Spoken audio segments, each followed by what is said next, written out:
Hello. আহ, অনেক দিন পর একটা ভিডিও করছি। আহ, একটু বিজি আছি। এই সময়টা অনেক কনফারেন্সেস থাকে, তো সেই কনফারেন্সেস থাকার দরুন প্রচুর ডেটা কালেক্ট করা, ডেটা অ্যানালিসিস করা, তো সেসব রয়েছে, সেই সব নিয়ে একটু অকুপাইড ছিলাম। কিছুই ফলো করতে পারিনি ঠিক করে। আহ, কিন্তু আজকে কয়েকটা ভিডিও দেখলাম। আম, সৌমির ভিডিও দেখলাম, অভির ভিডিও দেখলাম, লেটস প্রোটেস্টের রিসেন্ট একটা দুটো ভিডিও দেখেছি, মামায়ের ভিডিও দেখলাম। তো সেখানে থেকে দাঁড়িয়ে আমার মনে হলো যে একটা ভিডিও আমি করি, কারণ এখানে যদি আমি চুপ থাকি আজকে, এই এই এই বিষয়ে যদি আমি চুপ থাকি, তো মানে সেটার কোনো অ্যাকচুয়ালি কোনো মানে হয় না। তাহলে আজকে দিনে দাঁড়িয়ে আমি মানে নিজের কাছে হয়তো অনেকটাই ছোট হয়ে যাব। তো আম,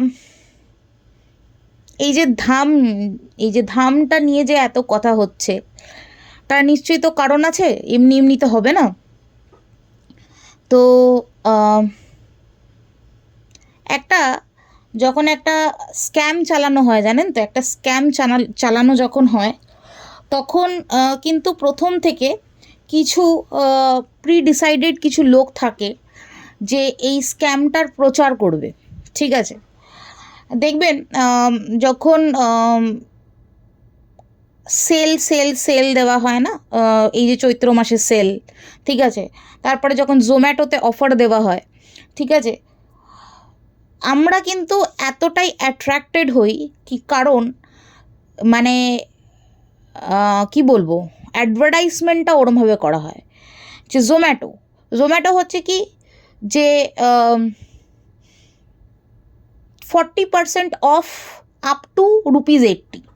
ঠিক আছে, এবার আপ টু রুপিস 80টা কেউ দেখে না, 40% অফ এইটা কিন্তু লোকে দেখবে, 40% অফ, কিন্তু আপ টু রুপিস 80 সেটা কিন্তু কেউ দেখবে না।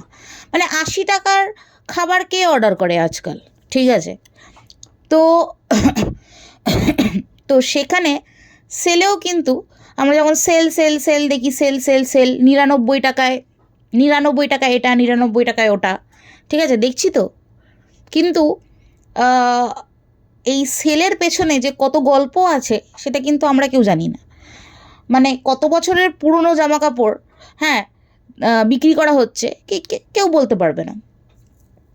তো যখন স্ক্যাম করা হয় না, তো এগুলো যেরকম এই সেল ব্যাপারটা কিন্তু একটা বিশাল বড় স্ক্যাম, সব সময় নয়, ম্যাক্সিমাম ম্যাক্সিমাম সময়। তখন যখন স্ক্যাম করা হয়, কিছু মানুষ থাকে প্রি ডিসাইডেড, কিছু মানুষকে বাঁচা হয় যে সেটার এই স্ক্যামের প্রচার করবে। ঠিক আছে, তো আমাদের এই ধামেরও প্রচার করছে কিছু মানুষ, তাদের কি স্বার্থ আছে সেটা আজকের দিনে অনেকেরই কাছে ক্লিয়ার, অনেকের কাছে ক্লিয়ার তাদের কি স্বার্থ আছে। এইবার কথা হচ্ছে যে এই ধাম, এই ধামের বিষয়ে আহ, কয়েকটা কথা বলি। এই যে ছেলেটি, এই ছেলেটি আহ, ছেলেটি একটা বেসিক্যালি একটা ছোকরা, ঠিক আছে। এ আম, ওই কি বলবো, মানে এর আহ, বিগত 4-5 বছর এ এখানে ছিল না, ঠিক আছে। এ একটা কি বলবো, মানে পয়সা রোজগার করে মোটামুটি দেখেছে যে চাকরি বাকরি করে পয়সা রোজগার সেরকম করা যাচ্ছে না। আমি এখন ভাওতাবাজির খেলায় নামবো। তো ভাওতাবাজির খেলায় নামার জন্য লেটস প্রোটেস্টটা খুব সুন্দর একটা ভিডিও করেছে, ওই মেন্টালিজমের উপর। আপনারা দেখবেন ভিডিওটা। তো সেখানে আমি দুটো দুটো চারটে জিনিস অ্যাড করি। আমি জানি না যে ও মানে জ্যোতিষবিদ্যা কতটুকু জানে আমি জানি না, কিন্তু জ্যোতিষবিদ্যা যারা জানে বা জ্যোতিষ চর্চা যারা করে, তাদের মধ্যে ম্যাক্সিমাম মেজরিটি যারা সেই লেভেলে এই জ্যোতিষ চর্চাটাকে মানে সিদ্ধ করতে পারেনি, তারা কিন্তু কিছু টেকনিক টেকনিক, কিছু উপায় তারা কিন্তু এই নিজের কার্যসিদ্ধি করার জন্য লাগিয়ে থাকে। তার মধ্যে একটা হচ্ছে যে আমি কয়েকটা কমন কথা বলবো, ঠিক আছে, আমি কয়েকটা কমন কথা বলবো। এক মানে 5টা কথা যদি বলি তার মধ্যে একটা তো লাগবেই, ঠিক আছে। নেক্সট যে ইয়েটা হচ্ছে প্রক্রিয়াটা হচ্ছে সেটা হচ্ছে যে আমি মানুষের মনে ভয় ধরিয়ে দেবো। আমি মানুষের মনে প্রথমেই ভয় ধরিয়ে দেবো। আজকে কথার কথা, আমার মা যদি আমার ভাইয়ের কুষ্টি নিয়ে একজনের কাছে গেছে যে এ ছেলে পড়াশোনা করছে না, বাড়িতে প্রচণ্ড ঝামেলা ঝঞ্ঝাট করছে, এই সেই, প্রথমেই ইয়েটা দেখে 10টা যোগ বলে দেবে যে গুরুচণ্ডাল দোষ আছে, এই আছে সেই আছে, এটা করতে হবে, এইটা কাটাতে হবে, ওইটা কাটাতে হবে, সেটা কাটাতে হবে, এরকম বলবে, নালে পরবর্তীকালে আরও বিপদ আছে, এই সব বলে হচ্ছে। তো এই ধরনের স্ক্যাম হয়ে থাকে। এটা একটু বড়সড় আকার নিয়ে করছে আর কি।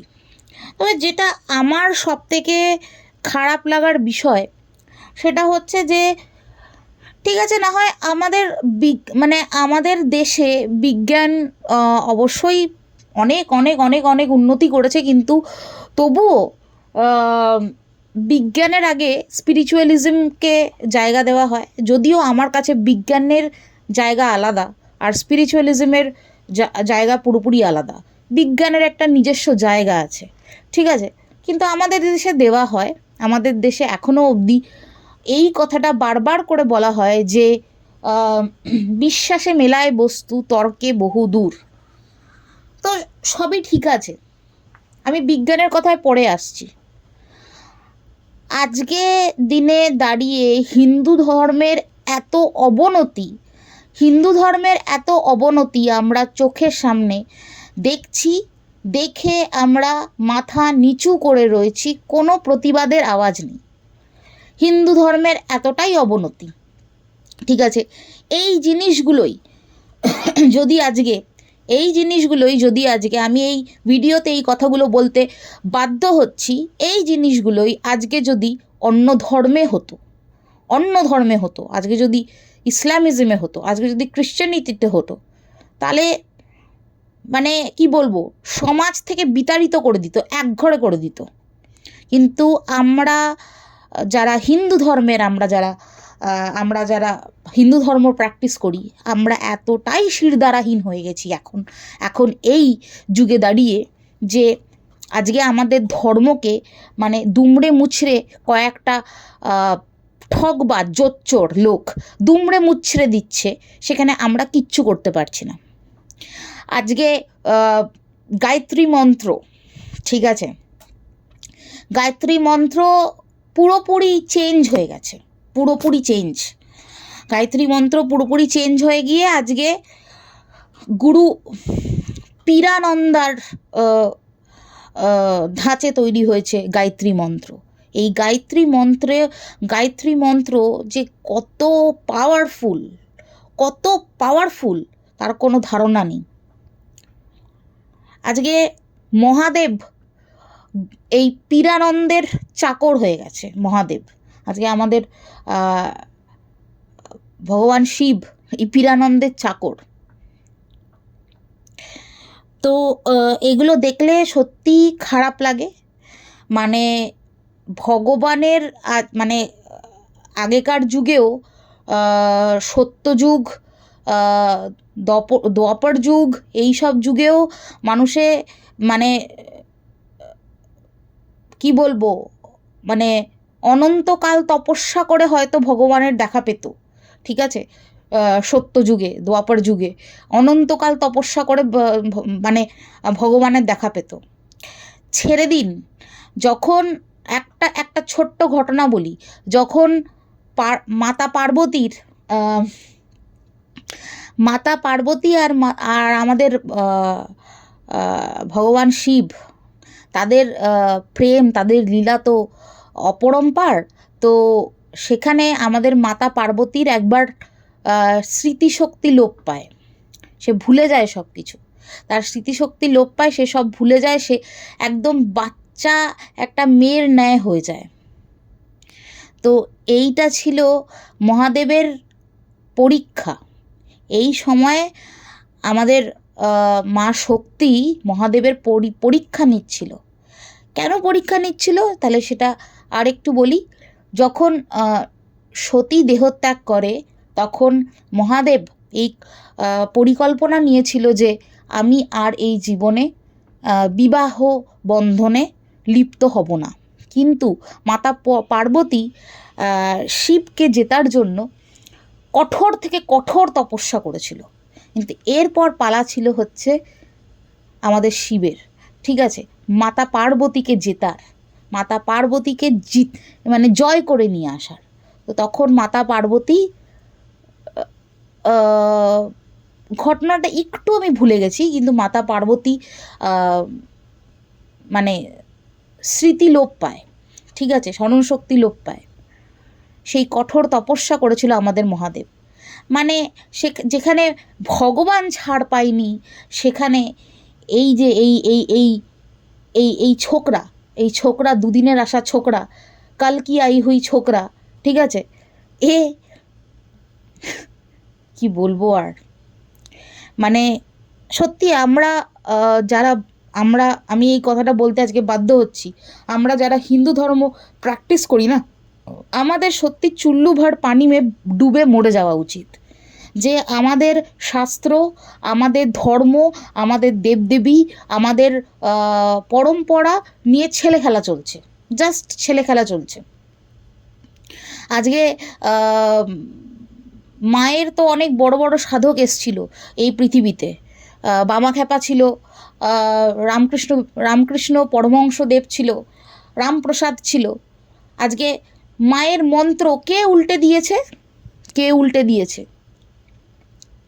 আদি শঙ্করাচার্য, ঠিক আছে, আদি শঙ্করাচার্য, সেও আজ অবধি কোনো হিন্দু ধর্মের মন্ত্রকে উল্টো নিজের নাম দিয়ে বলতে তো মানে বলেছে বলে শুনিনি। আজকে কি বলবো, আমাদের এই হিন্দু ধর্মে অনেক মানে অনেক মনীষীরা জন্মগ্রহণ করেছে। এই রকম অরাজকতা কোনো দিন ছিল না। আজকে যদি প্রতিবাদ না করি, আজকে আমাদের হিন্দু ধর্ম একদিন ঠিক তলানিতে গিয়ে ঠেকবে, একদিন ঠিক তলানিতে গিয়ে ঠেকবে। বিজ্ঞানের হয়ে প্রতিবাদ করতে হবে না, কেন জানেন তো? বিজ্ঞান এমন একটা জিনিস, তাকে ঢেকে রাখা যায় না। বিজ্ঞান এমন একটা জিনিস না, তাকে ঢেকে রাখা যায় না। সে বিজ্ঞান পুষ্পটিত হবেই। Science is like a bird, science is like a bird and it will bloom into flower. সায়েন্সকে কেউ চেপে রাখতে পারবে না। পদে পদে সায়েন্সের প্রয়োজনীয়তা আছে, প্রয়োজনীয়তা থাকবে। তো সেখানে সায়েন্সকে কেউ চেপে রাখতে পারবে না। কেউ ডিনাই করলে সেটা তাদের প্রবলেম, তাই না? এবার সায়েন্সের কথায় আসি, ক্যান্সারের কথায় আসা যাক প্রথমে। ক্যান্সার, ঠিক আছে, আজকে যেটা ভিডিওটা দেখলাম মানে আমি কোনো আমার ভিডিও খুব হয়, আমি কোনো ভিডিও করি না, মানে কোনো ক্লিপ বা কিছুই আমি দিই না। আপনাদের যদি আমার কথা শুনতে ভালো লাগে তাহলে অবশ্যই শুনবেন, জানাবেন যে কেমন লাগছে। আমি যদি ক্যান্সারের কথায় আসি, ঠিক আছে, ক্যান্সারের চারিত্রিক বৈশিষ্ট্য যেটা, সেটা হচ্ছে স্প্রেড করা মানে হচ্ছে মেটাস্টেসাইজ করা, ঠিক আছে। মানে আপনার মেটাস্টেসিস কথাটার মানেটা কি? মেটাস্টেসিস কথাটার মানে হচ্ছে যে আপনার ধরুন একটা ছোট একটা জায়গায় একটা লোকালাইজড অবস্থায় ক্যান্সারটা হয়েছে। কথার কথা ধরে নিলাম ইউটেরাইন ক্যান্সার, ঠিক আছে, আপনার ইউটেরাসে হয়েছে, ঠিক আছে। এবার জেনারেলি ইউটেরাইসটা কিন্তু কনফাইন্ড, তো তাই জন্য ইউটেরাসটা কিন্তু কনফাইন্ড, তো তাই জন্য মানে ক্যান্সারটা ছড়াতে একটু সময় লাগে, ইউটেরাইন ক্যান্সার। তো সেখানে যদি এটা ওভারিয়ান ক্যান্সার হয়, আপনাদের ওভারি দেখবেন, ওভারিটা হচ্ছে লোয়ার অ্যাবডোমেনে, তো আর লোয়ার সেই জায়গাটা কিন্তু কনফাইন্ড নয়, ঠিক আছে? তো যখন ছড়াতে শুরু করে, এবার যখন ক্যান্সার সেলস যখন স্প্রেড হয়, তো বেসিক্যালি ক্যান্সার সেলসের একটা বিশেষ একটা প্রপার্টিজ যেটা থাকে সেটা হচ্ছে মেটাস্টেসাইজ করা, সেটা হচ্ছে ক্রমশ নিজেকে বিস্তার করা। এবার যখন মেটাস্টেসাইজ হচ্ছে তখন একটা টিউমার ফর্মেশন হচ্ছে, মানে একটা বাল্ক তৈরি হচ্ছে, তো একটা টিউমার ফর্মেশন হচ্ছে। টিউমার ফর্মেশন যখন হয় তখন ওই ক্যান্সার সেলগুলোকেও বেঁচে থাকতে হবে, বেঁচে থাকার জন্য অক্সিজেন দরকার, ঠিক আছে? তো ব্লাড সাপ্লাই করছে, মানে অক্সিজেন যাচ্ছে কিসের থ্রুতে? ব্লাড সাপ্লাইয়ের থ্রুতে। তো তখন কি হয় যে ওখানে অ্যাঞ্জিওজেনেসিস হয়, মানে ওই টিউমারের মধ্যে অ্যাঞ্জিওজেনেসিস হয়, মানে হচ্ছে ব্লাড ভেইনস তৈরি হয়, যেটা ওই ক্যান্সারাস সেলগুলোকে মানে বেঁচে থাকার জন্য অক্সিজেন প্রোভাইড করে। কারণ ক্যান্সার তো আমাদের নিজস্ব যে সেলস রয়েছে, যেটাকে প্রাইমারি সেলস বলা হয়, সেটার থেকে অনেক বেশি দ্রুত গতিতে ক্যান্সারের সেল মানে বিস্তার করে, ছড়িয়ে পড়ে, মেটাস্টেসাইজ করে। তো সেখানে যদি আপনার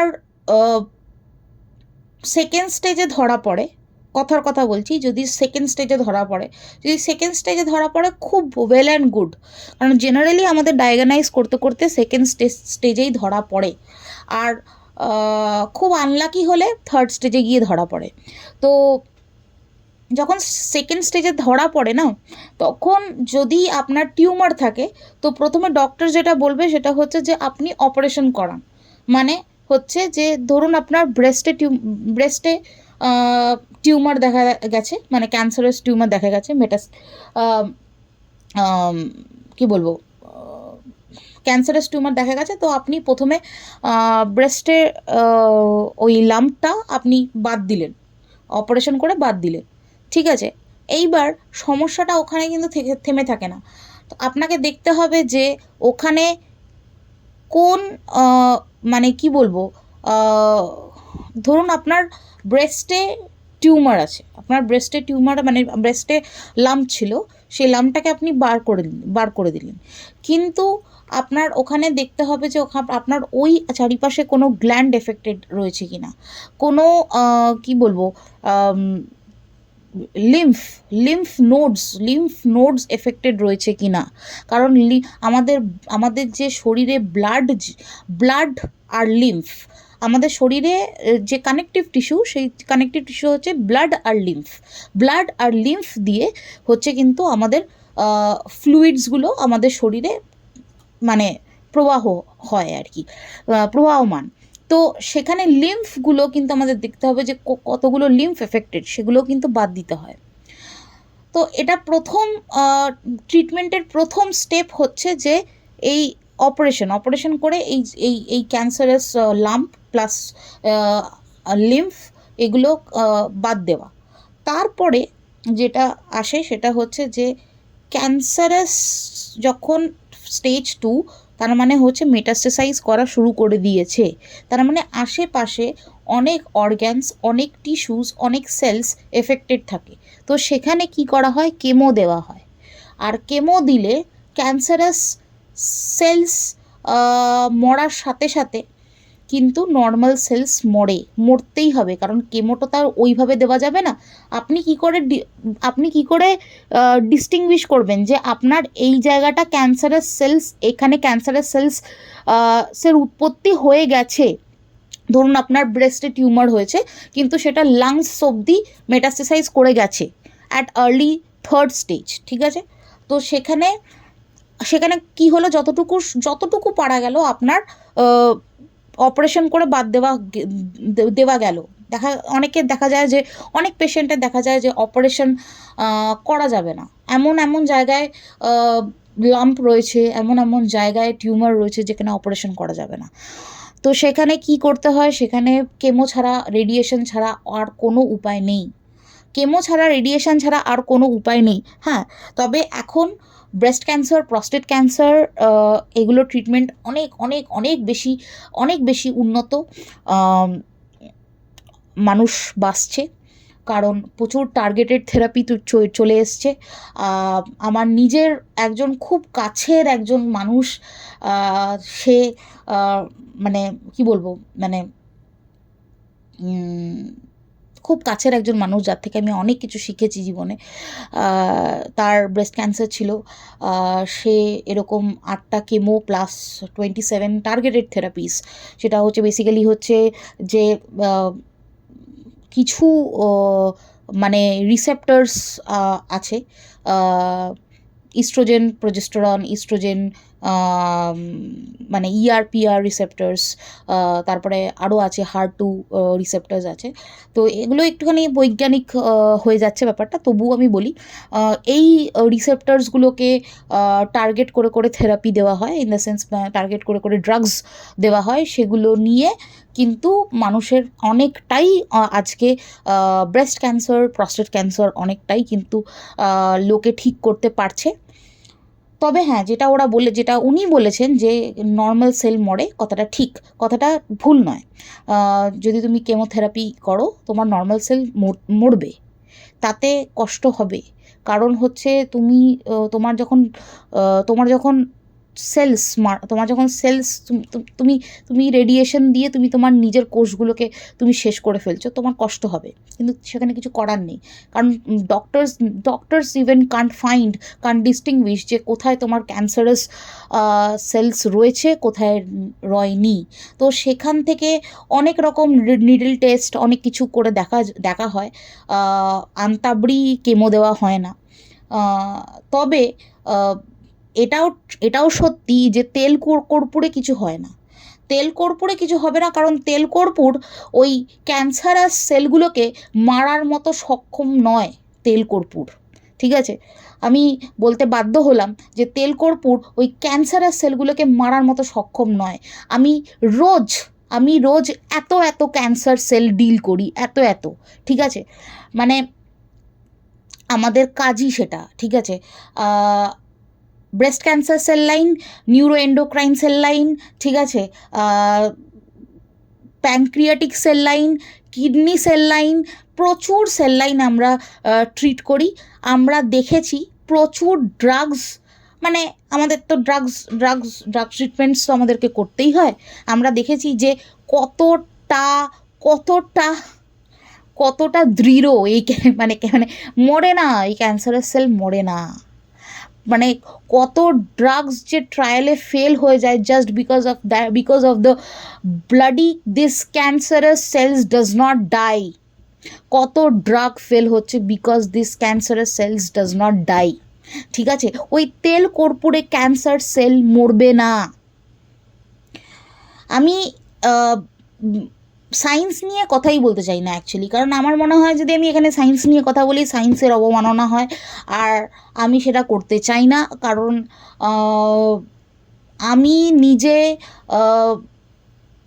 যতটুকু খেতে পাচ্ছি, যতটুকু আমার ভাত জুটছে এই সায়েন্সের জন্য জুটছে, তাই এই জন্য আমি সায়েন্সের ইনসাল্টটা বরদাস্ত করতে পারি না।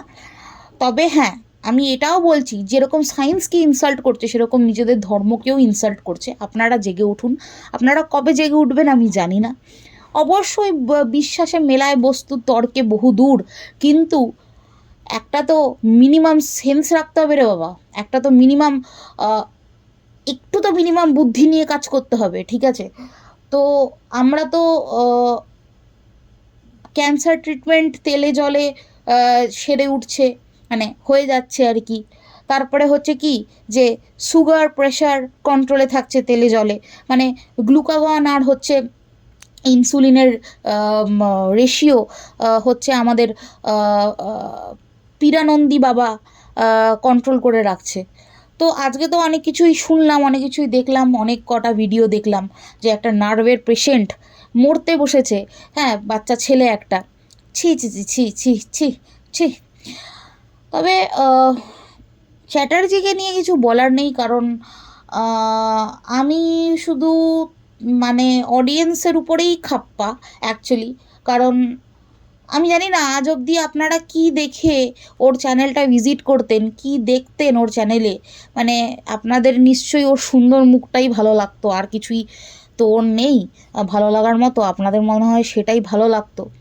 তো ওই 17,000-এর চ্যানেলে মানে এখনও যে 17,000 সাবস্ক্রাইবার রয়েছে, আমি জানি না কি দেখে তাকে সাপোর্ট করে। আচ্ছা একটা কথা বলুন তো, এরা সবাই নেমেছিল লেংটিদেরকে, মানে যারা লেংটি বলে, মানে যাদেরকে ওরা লেংটি বলে তাদেরকে উচ্ছেদ করার জন্য, তাই তো? মানে এই ওয়াইটি থেকে উচ্ছেদ। আপনারা একটা কথা বলুন তো, সোসাইটিতে কারা বেশি হার্মফুল? আপনাদের কাছে এই প্রশ্নটা আজকে আমার কাছে, যে সোসাইটিতে কারা বেশি হার্মফুল? যে যারা এই সব ধর্মের নামে অরাজকতা ছড়াচ্ছে, বিজ্ঞানকে পায়ের ধুলোয় মিশিয়ে দিচ্ছে, তারা বেশি হার্মফুল, নাকি যারা নিজের শরীর দেখিয়ে রোজগার করছে, পেট চালাচ্ছে, তারা বেশি হার্মফুল? আপনাদের কাছে প্রশ্নটা ছুড়ে দিলাম। আপনারা যদি ইউটিউবে সেই চ্যানেলগুলো না দেখতে চান, আপনাদেরকে কেউ চোখ মানে চোখটা এরকম বড় করে খুলে রেখে আপনার টিভির সামনে কেউ মানে ইউটিউবের সামনে কেউ বসেই দিচ্ছে না, বাধ্য করছে না, বা কেউ গান পয়েন্টে রাখিনি আপনাদেরকে যে না এই চ্যানেলগুলো দেখতেই হবে। এই মিলি চ্যাটার্জির মতো পাবলিক তো এই চ্যানেলগুলোর বিরুদ্ধে কথা বলে তো উঠেছিল। আপনাদেরকে কে মানে মায়ের দিব্যি দিয়েছিল যে না এই চ্যানেলগুলোকে আপনারা দেখুন, বলুন তো? হ্যাঁ হ্যাঁ, আর তাও আর গালি দিয়ে এরা প্রতিবাদ করতো। লজ্জা করে? মানে এদের লজ্জা আছে? আজকে এই চ্যাটার্জির পাতানো দাদা, ঠিক আছে, আরেকজন দিদি ছিল, হ্যাঁ, মানে মানুষকে মানে মুখের ভাষায় কি বলবো, দিনরাত শ্লীলতাহানি করেছে, দিনরাত মানে মুখে, ঠিক আছে। চ্যাটার্জিকে তো কিছু বলার নেই, কারণ চ্যাটার্জি একটা মানে কি বলবো, একটা মেয়ে হয়ে কীভাবে মেয়েদেরকে নোংরা থেকে নোংরা ভাষায় গালাগালি করেছে। আজকে ওর পেছনের চ্যানেলগুলোতে মানে পেছনের ভিডিওগুলোতে গেলে বোঝা যায়, ঠিক আছে? তো একে নিয়ে কিছু বলার নেই। এ হচ্ছে সমাজের কি বলবো, নোংরা সমাজের আবর্জনা। এদেরকে নিয়ে কিছু বলার নেই। আজকে খারাপটা কোথায় লাগে জানেন তো? খারাপটা লাগে হচ্ছে যখন আমাদের মতো কিছু কয়েকজন ক্রিয়েটার, আমাদের মতো আজকে মানে আমরা আমাদেরকে ক্রিয়েটার বলছি, আমার লজ্জা করছে, কিন্তু কয়েকজন ক্রিয়েটার, অবশ্যই মামাই আজকে ওর একটা পরিচিতিও হয়েছে, ওর চ্যানেল গ্রো করেছে, হ্যাঁ। তো সেখানে দাঁড়িয়ে মামাইয়ের মতো ক্রিয়েটার কি আমরা আমরা আমরা টুকিটাকি যাই ভিডিও করি না কেন, সৌমির মতো ক্রিয়েটার, আমাদের ভিডিওতে ভিউজ হয় ঠিকই, কিন্তু যতটা আমরা সাপোর্ট পাই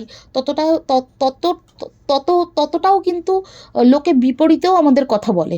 কিন্তু এখানে কিন্তু বুঝতে হবে যে এখানে কোনো রেষারেষির ব্যাপার নেই।